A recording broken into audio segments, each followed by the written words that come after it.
दोस्तों सुबह सुबह अमेरिका की तरफ से एक जानकारी दी गई है कि लाल सागर के अंदर भारतीय झंडे वाले एक जहाज पर अटैक हुआ है।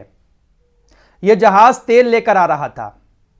लाल सागर में अटैक हुआ है तो शक हूतीस के ऊपर जा रहा है और अमेरिका ने भी यही कहा है कि यह अटैक हूतीस की तरफ से किया गया है और इसके पीछे ईरान का हाथ है। कल भी मैंने आपको एक जानकारी दी थी कल शाम की वीडियो में कि एक जहाज भारत से तकरीबन 250 किलोमीटर दूर तेल लेकर सऊदी अरब से भारत के मंगलुरु की तरफ आ रहा था। इसको इजरायली जहाज बताया जा रहा था।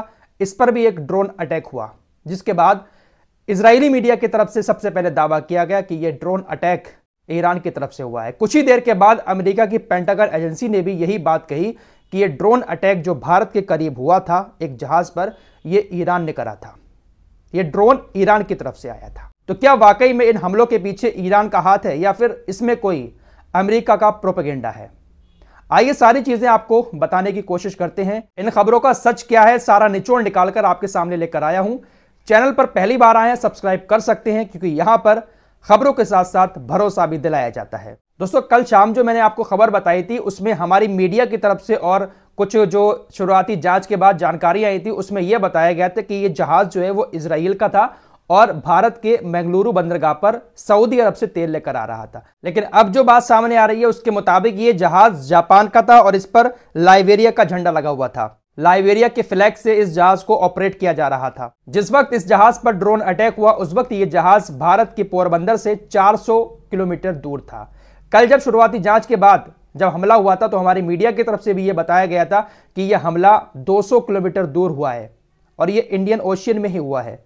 लेकिन अब जो खबर आई है उसके मुताबिक जिस इलाके में इस जहाज पर हमला हुआ है वो इलाका भारत के एग्जीक्यूटिव इकोनॉमिक जोन से बाहर पड़ता है। यानी कह सकते हैं कि यह हमला जो भारत का समुद्र में जोन है उस जोन से बाहर हुआ है। बाकी इस खबर से जुड़ी सारी बातें मैं आप लोगों को कल शाम बता चुका हूं। जब हमला हुआ तो एक हिस्से में आग लग गई जहाज के, जिसकी वजह से थोड़ा सा जहाज डैमेज हो गया, लेकिन जहाज में वैसी कोई तकनीकी खराबी नहीं आई है। जहाज अभी भी अपनी पूरी रफ्तार के साथ आगे बढ़ रहा है और मंगलुरु की बंदरगाह पर जाकर यह रुकेगा।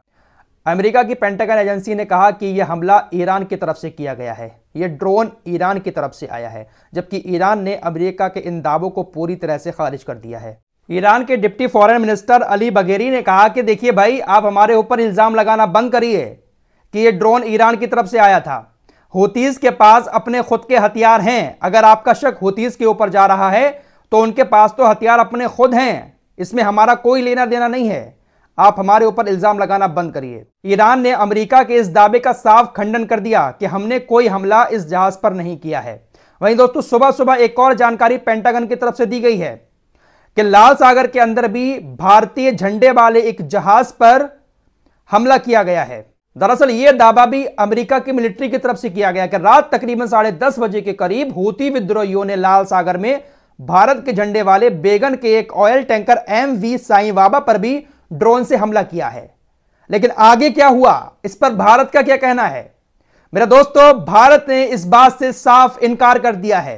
भारतीय नेवी ने इस बात से साफ इनकार कर दिया है कि जिस जहाज पर हमला हुआ था उस जहाज पर भारतीय झंडा नहीं लगा था। यहां से आप समझ सकते हैं अमेरिका का प्रोपेगेंडा। पेंटागन ने सुबह से ही यह बात कहना शुरू कर दी कि भारतीय झंडे वाले जहाज पर हूतियों ने हमला किया है, लेकिन भारतीय नेवी ने कहा नहीं भैया, जिस जहाज पर अटैक हुआ है उस पर भारतीय झंडा नहीं लगा हुआ था। तो ये देख सकते हैं प्रोपेगेंडा अमेरिका का।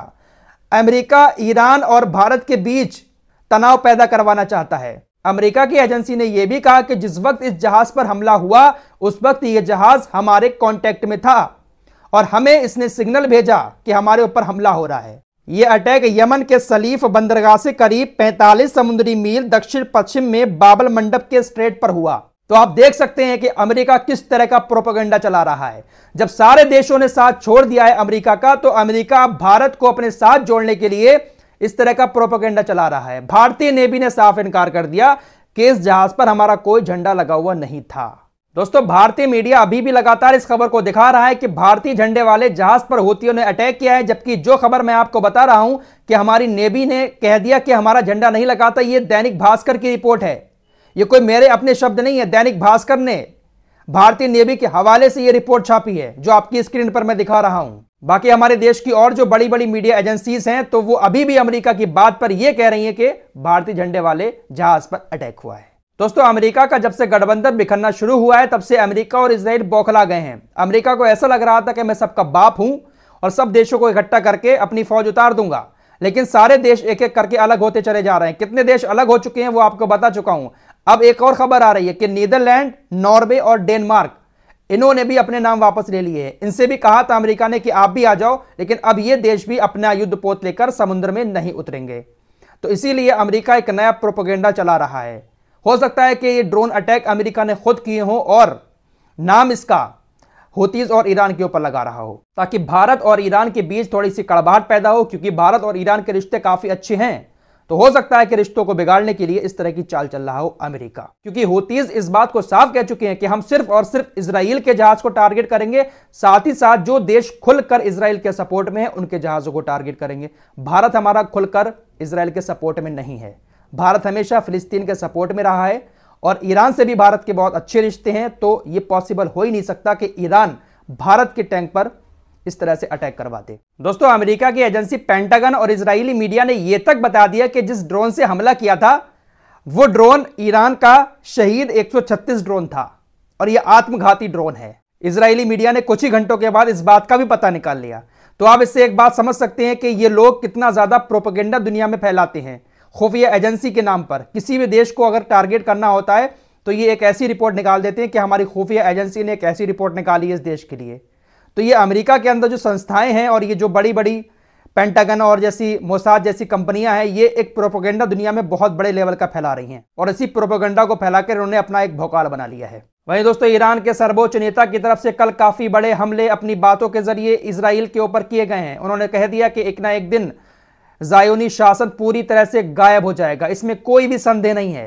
पूरी तरह से यह ज़ायोनी शासन यानी यहूदी शासन गायब होकर रहेगा। वहीं ईरान के विदेश मंत्री ने कहा है कि अमेरिका ने हमसे कई बार यह बात कही कि आप यमनियों को समझाइए, हूतियों को समझाइए कि वो लाल सागर के अंदर जहाजों पर कार्रवाई बंद कर दें। लेकिन ईरान के विदेश मंत्री ने कहा कि हमने अमेरिका से साफ कह दिया कि हम उनको नहीं समझा सकते और ये कार्रवाई लगातार जारी रहेगी तब तक जब तक आप गाजा के अंदर इजराइल को नहीं समझाएंगे। आप गाजा के अंदर इजराइल को नहीं रोकेंगे, हम लाल सागर के अंदर हूतियों को नहीं रोकेंगे। जब तक पूरी तरह से ज़ायोनी शासन का अपराध बंद नहीं हो जाता गाजा के अंदर फिलिस्तीनियों के साथ, तब तक ये कार्रवाई लाल सागर में जारी रहेगी। फिलहाल लाल सागर के अंदर ये जो कुछ भी हो रहा है इसका सीधा जिम्मेदार इजराइल है और इजराइल की वजह से ही यह सब कुछ हो रहा है। इसका बहुत बड़ा असर यूरोप पर पड़ रहा है। यूरोप के देशों में सबसे ज़्यादा इसका असर पड़ रहा है। हमारे देश पर ज़्यादा इसका असर नहीं है, लेकिन अमेरिका ये सोच रहा है कि कैसे भी करके इसमें भारत को भी इन्वॉल्व कर दिया जाए। फिलहाल इस वक्त के ये कुछ बड़े अपडेट थे जो आपके सामने रखे। चैनल पर पहली बार आए हैं, सब्सक्राइब कर सकते हैं, क्योंकि यहाँ पर आपको हमेशा सच और सच के साथ भरोसा मिलता रहेगा।